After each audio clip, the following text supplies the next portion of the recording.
Bienvenidos al servicio informativo de TV Coop desde aquí, desde el Centro de Comunicaciones Emiliano Such, dependiente de la Cooperativa de Energía Eléctrica de Zapala. ¿Cómo han estado ustedes en este día ventoso que nos ha tocado en nuestra ciudad? Espero que bien, espero que se estén cuidando. Como digo al principio y al final del informativo, es la única vacuna que tenemos hoy por hoy.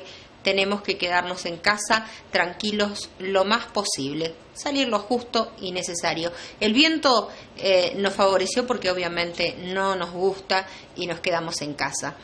Nosotros les proporcionamos en este momento los datos del tiempo a esta hora de la tarde. El cielo se encuentra cubierto, la temperatura máxima 17 grados, mínima de 6, vientos a 16 kilómetros en la hora con ráfagas de 19 del sector noroeste. La presión en hectopascales 1015. Y así comenzamos enseguida el desarrollo de toda la información del orden local para el día de hoy. Y esta mañana, vía Zoom, charlamos con Marco D'Angelo, con el doctor Marco D'Angelo, quien es el subjefe de Zona Sanitaria 2, hablándonos de toda la cuestión epidemiológica que estamos viviendo en nuestra ciudad.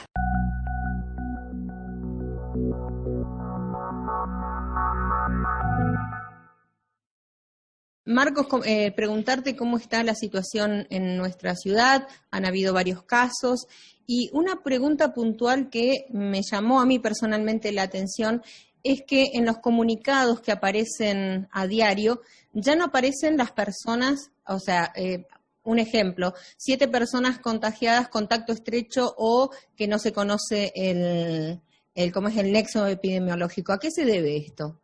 El cambio en la forma de publicar lo ha decidido el COE provincial. Tiene que ver, por un lado, con humanizar a la situación, no hablar tanto de números, sino más bien de personas, y en relación a alguna información que antes se daba y ahora no, o alguna información que antes no se daba y ahora sí, también lo que sucede es que, teniendo en cuenta el aumento de casos producto de la circulación viral comunitaria en distintas localidades de nuestra provincia, también se vuelve muy difícil por ahí perseguir el rastro de todas las personas que son positivas. Empieza a haber alguna serie de falencias en el completado de las fichas, o se hace a través del programa Detectar en las localidades como Neuquén.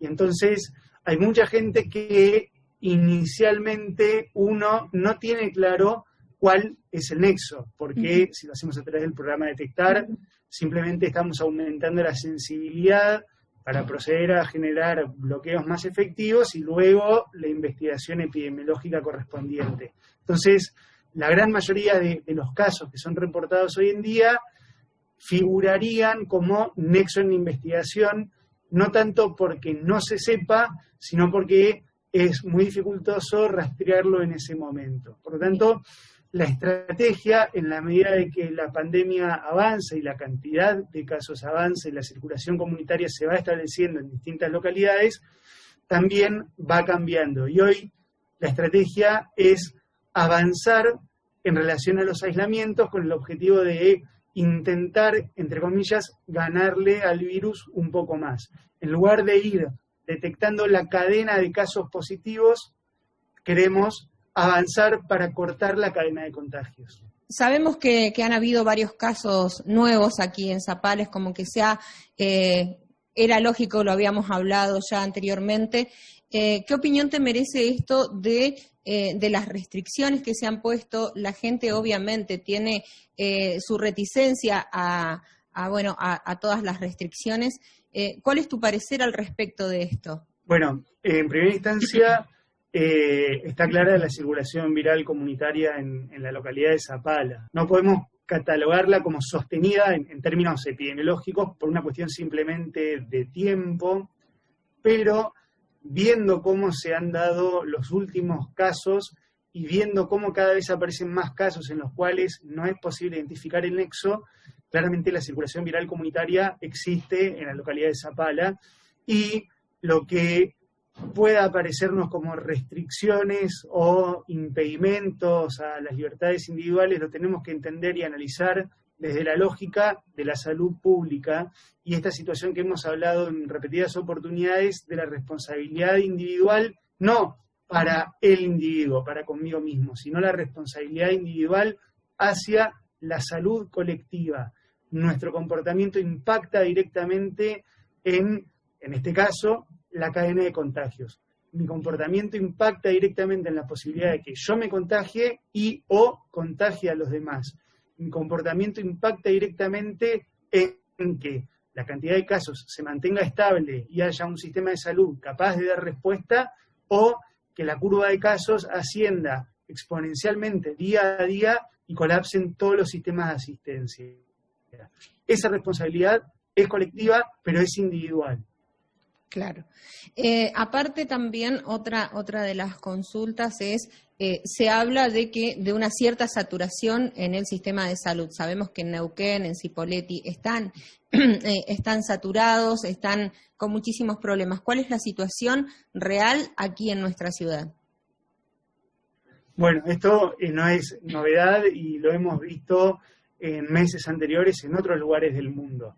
En famosos lugares desarrollados, que se les dice, lugares donde hay tecnología de primera punta, donde supuestamente hay sistemas que tienen excelente calidad de atención, colapsan todos los sistemas de salud frente a esta pandemia en el pico de los contagios, en el momento donde más casos activos y acumulados hay en simultáneo, todos los sistemas de salud colapsan.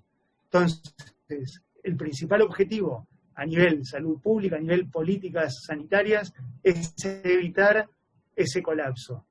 Nosotros hoy en día tenemos un porcentaje de ocupación de camas de terapia intensiva del 80 a 90% y un porcentaje de ocupación de las camas de clínica médica destinadas para COVID entre un 100 y un 70%, dependiendo de los días, dependiendo de los resultados que se reciben en relación a los hisopados y demás. Y esto es muy importante que lo tengamos en claro. La saturación del sistema tiene que ver con la saturación de la capacidad de dar una buena atención médica a quienes lo requieran. Para que una persona desarrolle una enfermedad grave o una enfermedad moderada por COVID-19 y tenga que estar internado, tenemos que estar pensando que hay muchísimas personas contagiadas con enfermedad leve en la casa y peor aún en la calle. Por lo tanto, la cantidad de contagios es lo que va a determinar la saturación o no de las camas.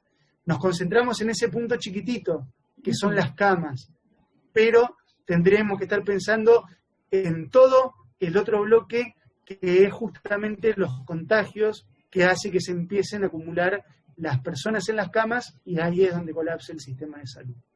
Bien, otra de las dudas que surgen así uno en el común de las charlas y que por ahí a nosotros como medio nos consultan, es la duda de que hay una persona, un ejemplo, una persona que contrae COVID en la familia. ¿Por qué se los considera a todos positivos? ¿Se les hace el hisopado? ¿No se les hace el hisopado? ¿Cómo funciona? Bueno, no se los considera a todos positivos. Vamos a dar un ejemplo.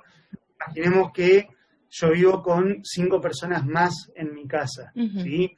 Una de esas personas tiene 75 años, diabetes, y otra de esas personas es un bebé de 2 años que nació de forma prematura y que utiliza oxígeno crónico por una secuela pulmonar. Y el resto, personas jóvenes sanas.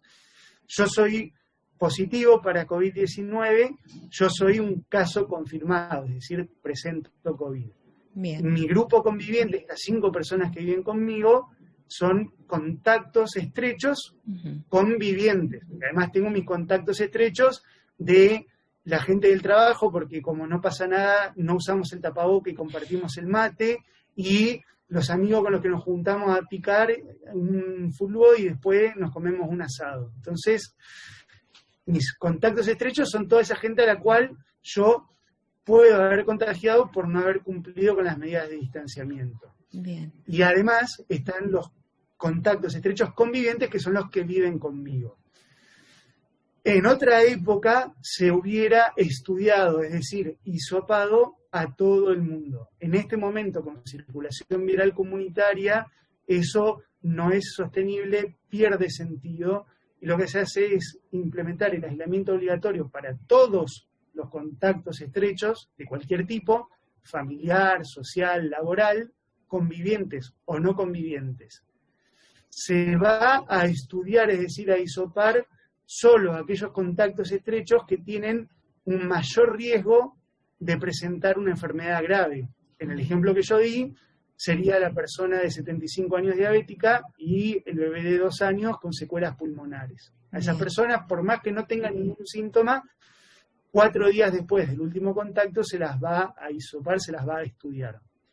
Y todos debemos cumplir el aislamiento de 14 días. Si durante ese aislamiento mis contactos estrechos del trabajo o del picadito de fútbol desarrollan síntomas respiratorios, pasan a ser un caso sospechoso, debe estudiarse, debe tomarse la muestra de hisopado para ver si es COVID o es otra cosa. Bien.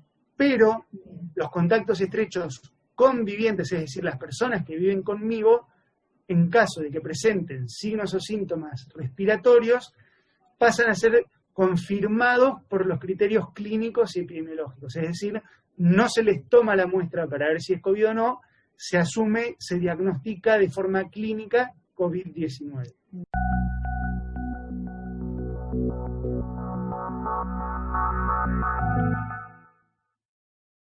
Bien, y ahí teníamos la palabra de Marco D'Angelo, subjefe de Zona Sanitaria 2. Nos vamos a ir a la pausa y volvemos con él porque tiene mucha más información para darnos.